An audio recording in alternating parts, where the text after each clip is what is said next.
학습은 12운성과 성품에 대해서 강의를 할 겁니다. 12운성 이야기는 어떤 거냐면은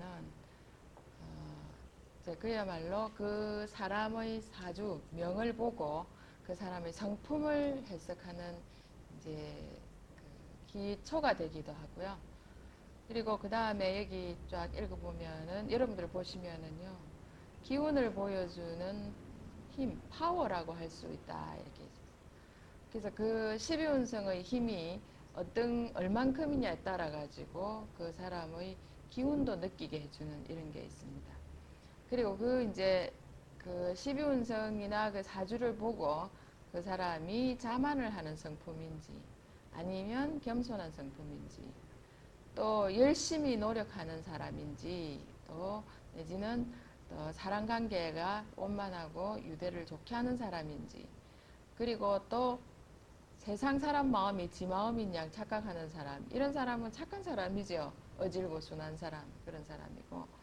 그리고 약한 사람이 무거운 짐을 지고 산으로 올라가는 사람인지 아니면은 아무것도 없이 낮은 언덕에서 세상을 한탄하고 한숨 쉬고 있지 않는지, 이런 모든 것을 바라보는 기초적인 그 기운을 가져 있다고 할 수가 있습니다. 그래서 오늘 옆에 이렇게 보시다시피 장생이란 게 무엇이고 목욕이란 게 어떤 기운을 가져 있고, 이렇게 해서 이 시간에 이렇게 한 5가지 정도를 해보기로 하겠습니다.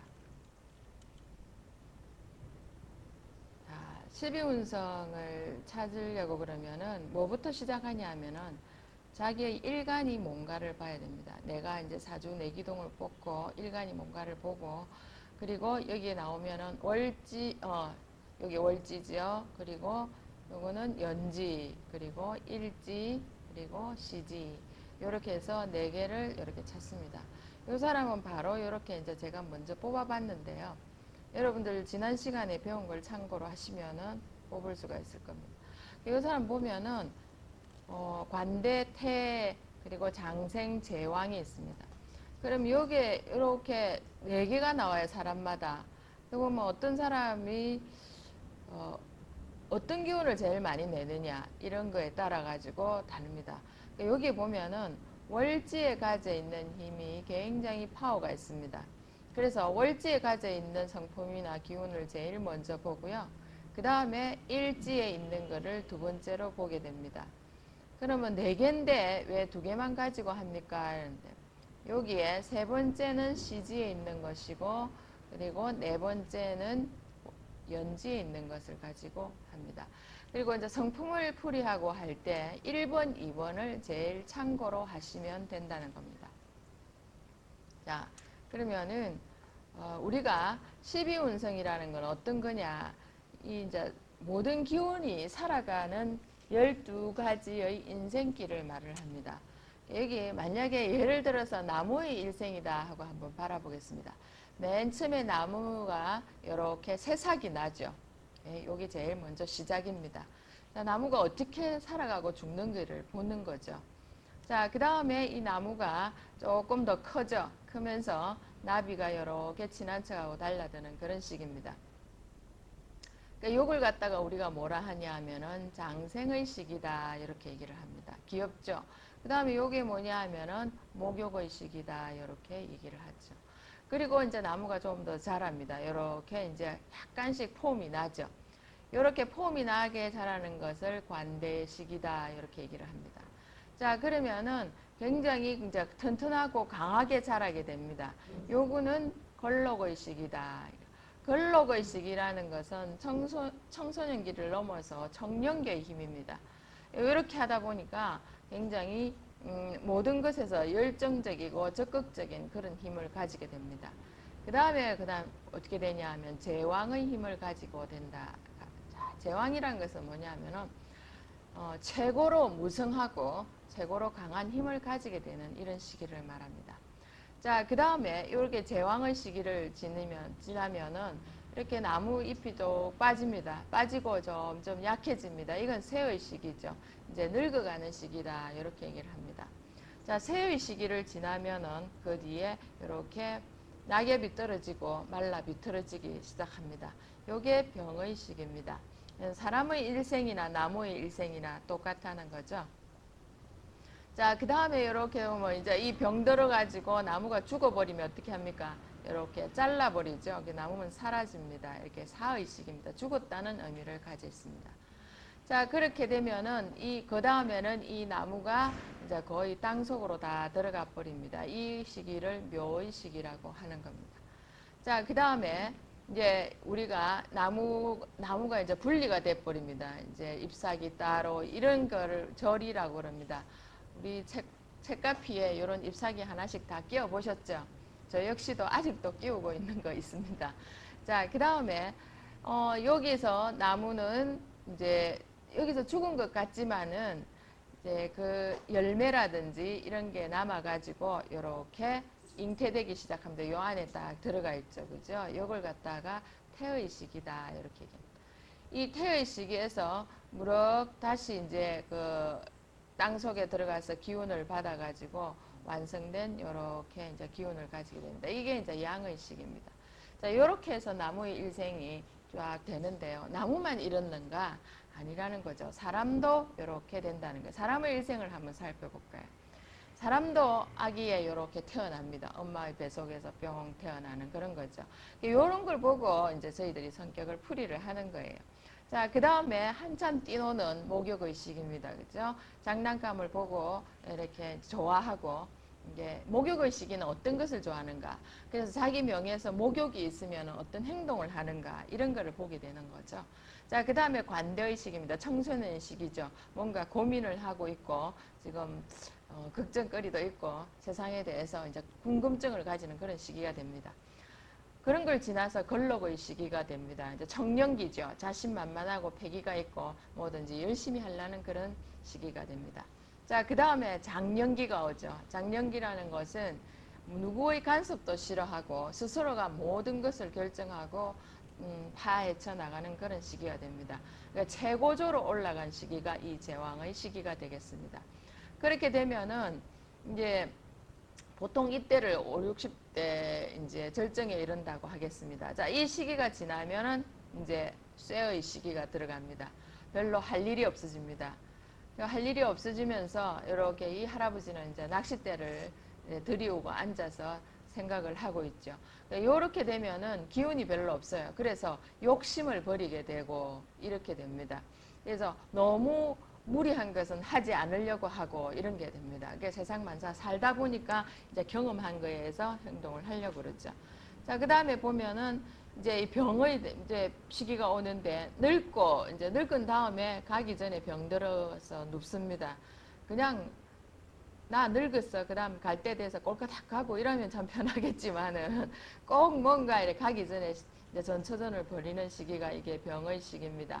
그 다음에 병들어 있다가 나중에 어떻게 됩니까? 죽겠죠. 그러니까 여기는 이제 그 관에 들어가는 겁니다. 사의 시기 관에 들어가서 그 다음에 어디로 가겠습니까? 무덤으로 들어갑니다. 여기에 묘가 됩니다. 자, 이거 제가 그림을 보여주는 이유도 다 요거를 보고 참고로 해서, 인생이 저렇게 엮어져 가는구나, 이렇게 되는 거죠. 자, 이렇게 죽어버리면 어떻게 됩니까? 영육이 분리가 됩니다. 여기 이제 천사가 부릅니다. 그렇게 되면은, 이제 영은 이제 떠돌아다니고, 육은 어떻게 됩니까? 소멸돼 버리죠. 자, 그 다음에 소멸된 그 육체는 버리고 떠돌아다니던 이 영이 어떻게 됩니까? 엄마의 뱃속에 다시 어떻게 잉태되는 시기가 됩니다. 요걸 뭐라고 하느냐? 요거는 태의 시기다. 이렇게 되는 겁니다. 자, 요 잉태된다는 그런 뜻을 가졌습니다. 이 태의 시기에서 무럭무럭 자라서 뱃속에서 이렇게 아기가 있죠. 무럭무럭 자라가지고 나중에는 어떻게 되느냐? 이렇게 만삭이 됩니다. 이렇게 만삭이 돼가지고 있는 상태를 양의 시기라고 합니다. 요리 있다가 조금 지나면 어떻게 됩니까? 다시 이렇게 장생으로 되는 거죠. 그래서 사람이 이렇게 일생을 살면서 쭉 돌아가는 그런 시기입니다. 그래서 여러분은 과연 지금 내가 어디쯤 있을까 생각하시면 돼요. 그러니까 어떤 분은 지금 쇠의 시기에 있고 어떤 분은 장생의 시기에 장생이 아니고 제왕의 시기에 있을 경우가 있다. 지금 여기가 제왕이죠. 또 이제 좀 더 젊으신 분들은 걸록의 시기에 있다. 이렇게 보시면 되겠습니다. 여기 늘 오는 꼬마는 지금 거의 목욕의 시기가 아닐까 하는 생각을 하게 됩니다. 자, 요렇게 여러분들이 12개의 그 별자리가 움직이는 것을 보면서 내가 이렇게 살고 있구나 하고 생각을 하시면 되겠죠. 그러면은 여기에 있는 이제 장생부터 시작해서 어떤 성품을 가져 있나 이런 걸 봅니다. 그래서 여러분들이 사주를 딱 뽑아놓고 장생이라는 것이 들어있다. 그러면은 이 사람은 이런 성격이구나 이렇게 아는 거예요. 자, 여기는 제가 이제 그 설명에 들어가기 전에 12운성 일람표를 가지고 이제 어떻게 뽑는가 이런 거를 맛을 보여주는 그런 겁니다. 이건 지난번에 조금 했었어요. 요거는 일간을 가지고 중심을 하게 됩니다. 여기 보면 만약에 예를 들어서 경일간을 가져 있다. 그럼 이 사람이 쫙 가다가 신이란 것을 가지고 태어났다. 그러면은 걸록을 가져 있다. 이래 됩니다. 그러면은 이 걸록의 성품이 자기의 명에서 움직이고 있다. 이겁니다. 자, 그리고 만약에 여기에 또 병이란 것을 가지고 태어났거나 무라는 것을 가지고 태어났다. 그러면은 이 사람이 언제 태어나냐? 해라는 것을 가지고 태어나면 해는 그 숙이죠. 이렇게 태어나면 뭘 가지게 되냐? 절이란 것을 가지고 있다. 앞에 절 보셨죠? 절이라는 것은 이제 천사가 부르는 식이니까 영육이 분리된 식입니다. 그래서 그 성격을 가지고 움직이게 됩니다. 자, 한 개 더 보죠. 요 밑에 개가 있습니다. 요 개라는 일간을 가지고 태어나면서 자, 인월에 태어났거나 인년에 태어났거나 인시에 태어났거나 인일에 태어났거나 하면은 뭘 가지게 되냐? 목욕을 가지게 돼요. 만약에 이게 일지에 있다 이러면은 굉장히 뭐랍니까? 우리가 멋쟁이다. 폼생폼사하는 그런 타입이다. 이렇게 얘기를 해요. 그래서 이런 걸 보고 그 사람 보고 아이고 쟤는 왜 저래 멋지기고 이러냐 이렇게 탓하면 안 되죠. 태어나기를 태생이 그렇구나 이해를 해줄 수가 있다는 그런 겁니다. 그래서 사주팔자를 공부 잘 하다 보면은 세상에 이해 못할 사람이 아무도 없더라는 거죠. 자, 그렇게 되는데 이 12운승은 어떻게 해서 이렇게 만들어져 가지고 돌아가나 이러면은 양간이라는 것은 뭐냐면은 이렇게 갑의 기운을 가지고 있는데 양간은 5개가 있습니다. 어떤 거냐 하면은 갑, 병, 그리고 무, 경, 임 이렇게 5개가 요거는 양간입니다. 양기를 가져 있기 때문에 양간은 여기 여러분 왼쪽에 보시면은 양간은 생하는 오행부터 이렇게 됩니다. 그럼 그게 뭔 말이냐 하면은 목은 갑이라는 것은 목입니다. 그죠?